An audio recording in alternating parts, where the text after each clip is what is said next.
এই জায়গাটা জঙ্গল, মরুভূমি, খেজুর গাছে ভরা, এরকমই দেখতেছেন। আসলে এখানে কেউ থাকে না, কাজ করে চলে যায়।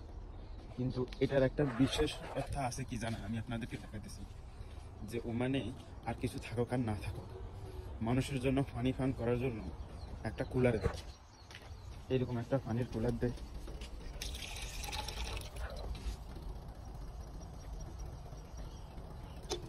এটা ঠান্ডা থাকে, যাতে এখানে কাজ করার জন্য কেউ আসলে বা পথ হারানোর জন্য বা কেউ হাঁটতে আসে, ওরা যাতে পানি পান করতে পারে। ঠান্ডা বরফ, এই দোয়াটা সবাই নেই, শুধু এখানে না, ওমান শহরে, আমি আরবে ওমান শহরের আনাসে কোনাসে সব জায়গায়, গ্রাম অঞ্চলে যত বাড়ি আছে, প্রতি 1 কিলোর মাঝে হয়তো বা একটা বা দুইটা পাবেন আপনি। এরকম পানি দিয়ে রাখছে মানুষ খাওয়ার জন্য, সোয়াব খাওয়ার জন্য।